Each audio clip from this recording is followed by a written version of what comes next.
So, you know, sometimes maybe these tunes are not so familiar for you guys, but after you've been playing these songs for a while, sometimes they tend to sound, maybe not completely predictable, but you say, well, I've played this song hundreds of times now, how can I make it a little different? And one of the things we can do is change the tempo, change the meter, there are all kinds of things we can do.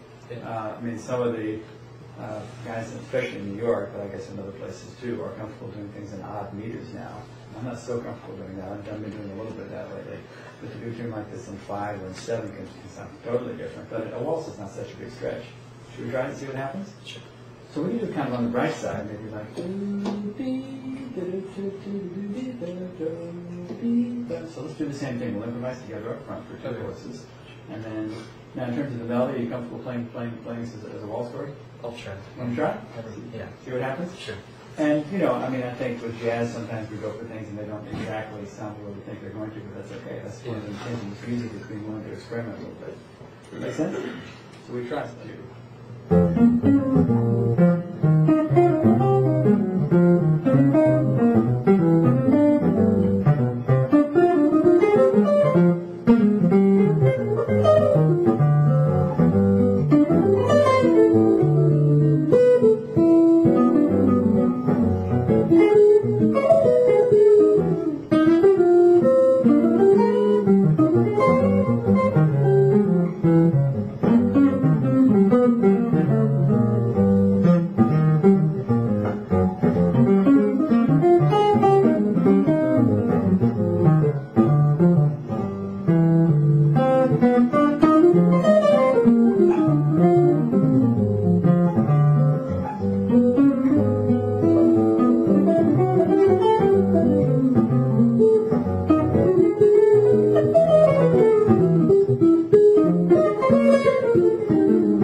The way I learned how to do that that is listening to people who do something well and tapping my foot and making myself feel it.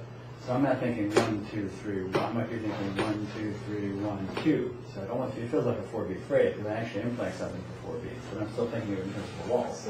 So count again in your head. 1, 2, 3.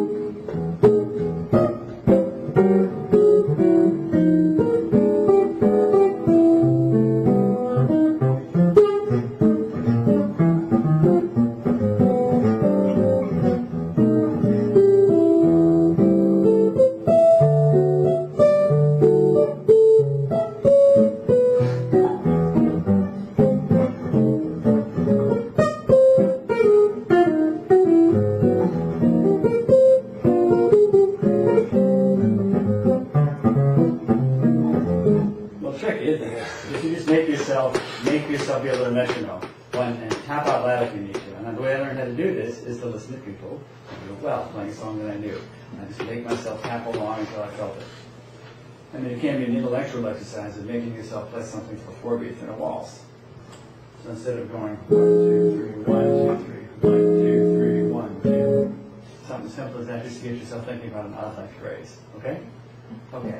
Okay. You know, another fun thing, guys, one of the best ways to learn tunes, I think, is to just try to expand your circle of musical friends. And if you're doing a recording or going to a jam session or playing a gig, different musicians bring different tunes in. If you like a tune that you hear played, get a copy of it, make it a point to add that to your repertoire. Okay? So Sugar's a great tune. And I don't know if you know Stanley Turrentine's playing. Terrific kind of saxophone. Very personal sound, very bluesy, kind of rootsy sound, but also play jazz well too. But an interesting player, a real individual sound on the horn. If you hear him once, it's unmistakably enough. If you heard him once. So this is a good kind of it's really not exactly blues, but it's kind of a bluesy feel. It's got a lot of blues sound in the melody. So let's check our tuning.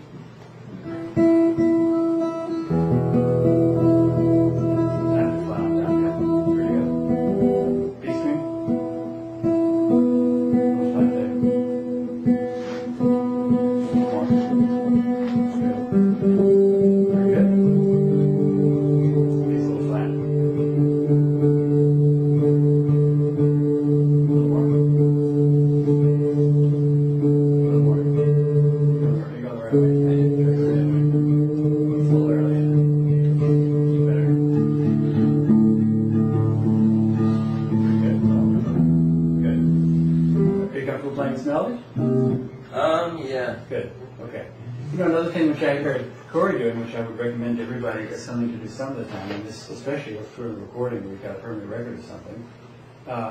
Be aware of the fact that the melody can be a resource for you in your solo.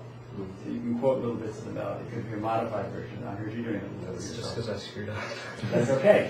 I mean, the melody is also a way to keep yourself grounded in the form of the tune, isn't it? So the melody is a useful thing to know. Also, if you learn lots of great melodies, you're going to find that it's going to just help your soloing in general. It's just giving you a little musical database to draw from. You might even find yourself quoting a melody of another tune sometimes. I mean, I might be in the middle of something. I've heard this on recording, and I realized, oh, I just quoted something. I didn't realize I did it. And it might not even be a direct quote. It might be the rhythmic content of the melody. Okay? So learn lots of good melodies. It's helpful for you.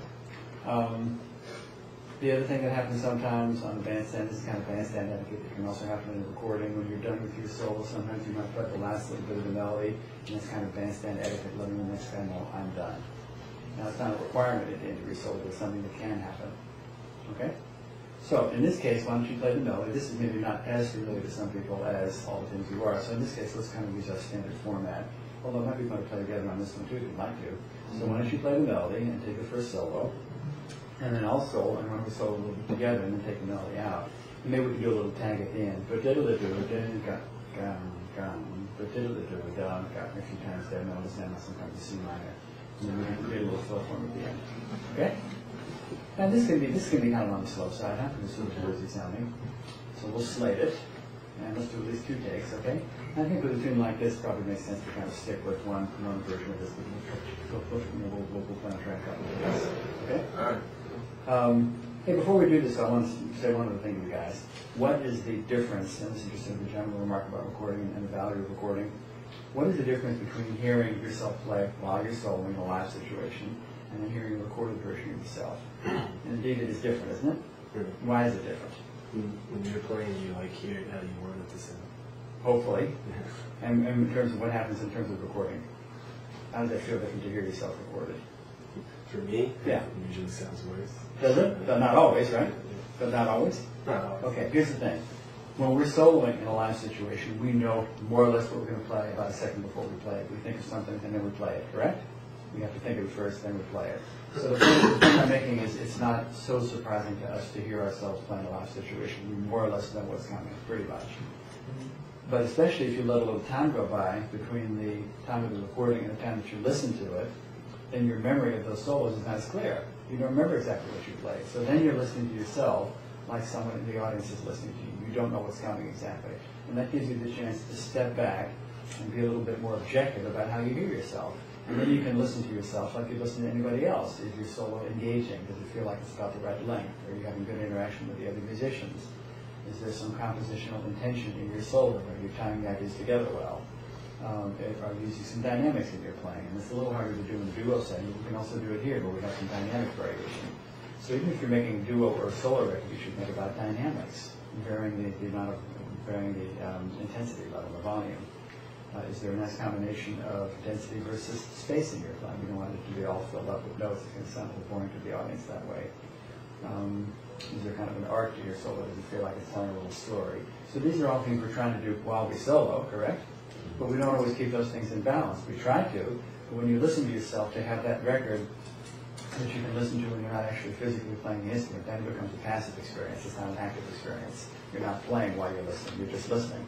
And that's what the audience is doing. So it's very useful for us to hear ourselves recorded. Very useful. And I think you're going to find that especially if a month or two go by and then you listen to it again, it will sound different to you then. Very different. In some cases better than you think. Other cases worse. Sometimes I think, boy, I sounded really good that day, and I listened back and I don't like it at all. So, I mean, that objective record to have and be able to use as a reference is extremely useful. And the other thing is recording, the other benefit to recording is recording CDs or demos is a kind of a business card for us in terms of generating exposure, airplay, reviews, and so forth. So recording is useful. And in the world of jazz, we don't sell a lot of CDs generally. But if you're out promoting yourself and playing gigs and teaching students, you will sell some. So even